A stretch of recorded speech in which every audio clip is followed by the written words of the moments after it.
the Elks have this program available to help thousands and thousands of families. And there have been some amazing, amazing therapists who have worked for this program. This is a legacy program. I don't know in 1954 when it all began that the leadership at that time knew that we would be sitting here 70 years later in the place that we are, doing the mission and the work of the program as they saw it way back then. And this program has had always a close connection with Children's Hospital and the leadership at Children's Hospital. And part of what happened, as I understand, back in the day, there was a request from Grand Lodge that states designate a state major project, and the Elks had been instrumental in connectivity with Children's Hospital. And so leadership from our organization went there and said, we've been tasked by Grand Lodge to create a state major project that the Elks will support moving forward, and we'd like that to have something to do with children. And we're wondering, from your experience at Children's Hospital, what you think might be most helpful for our communities. And so the leadership there said basically that when we have children here, 70 years ago, we have children here at Children's Hospital, we know that they are getting the best care that's available because that's their mission. And when we send them home, we don't know what happens next.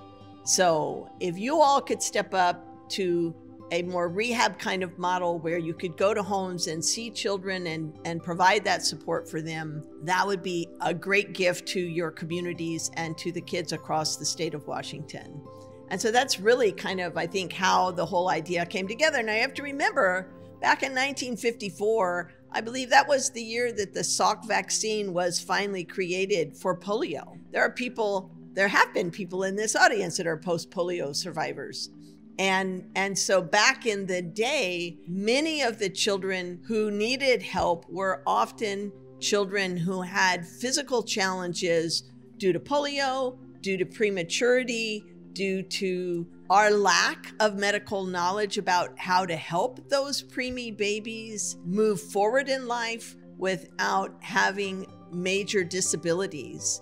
I'm excited to say, as a occupational therapist and someone who's been trained to do this work, that technology has allowed services for those preemie babies to improve so greatly that today there are kids who are born with the same challenges or the same history that a kid 50 years ago was born with, and now we can bring them through almost fully unscathed to have a really, really productive life. While the early days of the Elks therapy program were highly focused on kids with cerebral palsy, some kids with Down syndromes, back then we didn't even understand the whole DNA process of the body and the chromosomes and how all that stuff lined up. We didn't even know exactly what this child had, except we could tell from how they were functioning that they were behind and they needed help.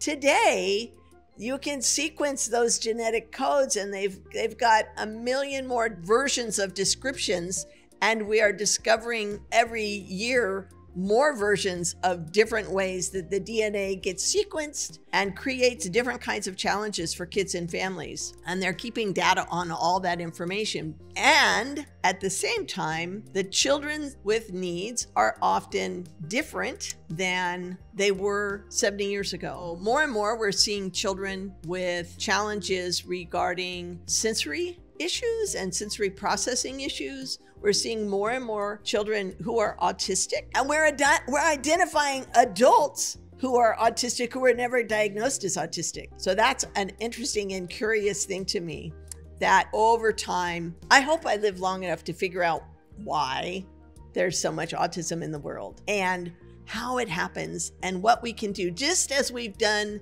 to alleviate the challenge for the preemie babies, that we can bring them through today to not have those kinds of complications. I hope we're able to do that for the kids on the spectrum. This program has ridden all of those waves. We have not said, oh, we're only going to see these kids or we're only going to see those kids. Always, I say to my staff, I want you working in your skill sets with the information and knowledge and training you have.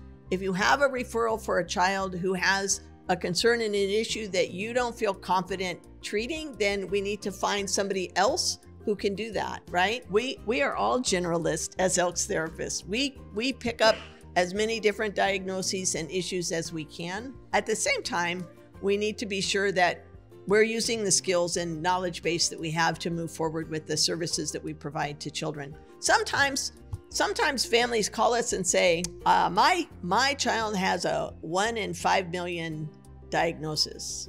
I'm like, what is it? And they tell me, and I say, oh my gosh, I've never even heard of that. And the mom says, no problem, my daughter has this, and I know about as much about it as everybody else because I'm that kind of mom, right? So I say, well, what are the challenges for your daughter? Like, what is she able to do, and where does she need help? And so we go through this list and we find out that she has issues with movement, she has issues with feeding, she has issues with both fine motor movement and gross motor movement, and she's a really bright little girl. And so I say to the mom, I don't know anything about Pompe syndrome. Never had a kid on my caseload before, never will have a kid on my caseload again based on the statistics that this diagnosis pops up. And I know something about fine motor. I know something about gross motor. I know something about feeding. Let me start. Let me come to your house. Let's see what we can do, see how far we can go. And if I'm not enough to meet your need, well, I'll help you find the next right spot, right? So I'm excited that we were able to help this young family, this young mother and her husband with this little girl. It was a military family, so they moved out of the area in a reasonable amount of time with a transfer out to another duty station for dad.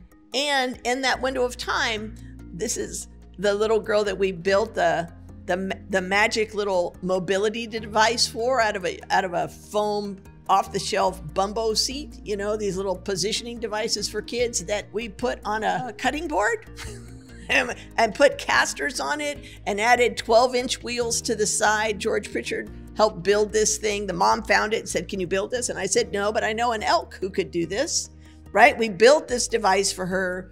We pop her in it and she takes off. By the end of the day, she's doing loops around their living room, dining room space, only pausing to dabble in the dog food kibble and the water bowl, right? From there, we said, well, she was about to turn 3 and she was about to outgrow this little infant seat that we'd made for her. And so the military insurance said, we don't do wheelchairs for 3-year-olds. They do not have the ability to operate those devices.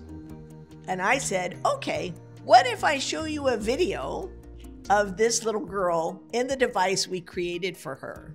And so mom and I made this video. She sent it to the insurance company and they said, pretty amazing. And so as she turned 3 and outgrew the device that we created for her, she segued into that wheelchair like a rock star, right? She already knew, oh, you grab the wheels on the side and you go, right? So, I mean, things like that where other people of power say, oh no, we don't do that.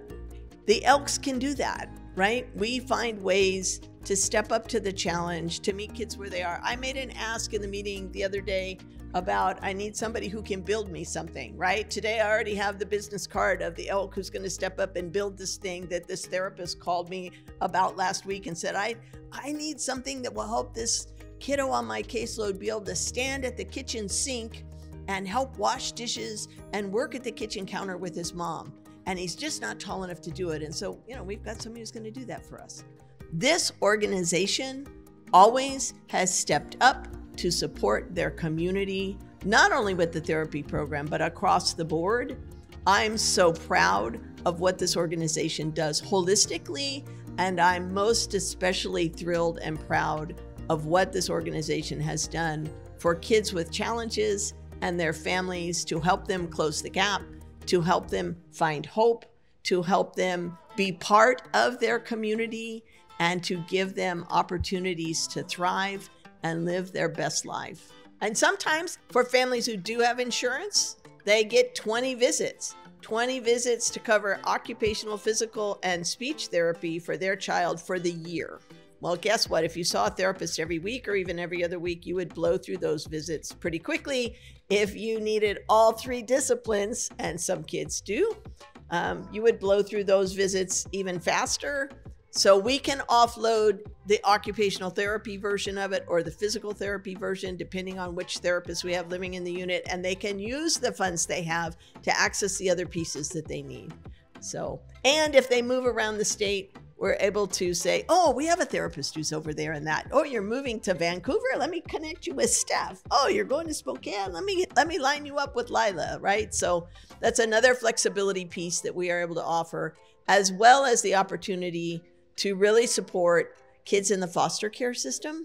So as those kids have needs, many of us have sojourned many years with foster families who have a revolving door of kids that are coming in, and they know how to find us. And it's great because we teach them things in the journey with one child, and then the next child that comes in might have similar issues, and they're able to just like say, remember when Billy was here? We did this. Would this work for Johnny? Yes. And we can add these layers to it. So they're really great families to help out. And I'm really proud of the Elks for really stepping up for the kids that are in the foster care system, because we've done that really consistently for many, many years. So thank you so much for your support of the program.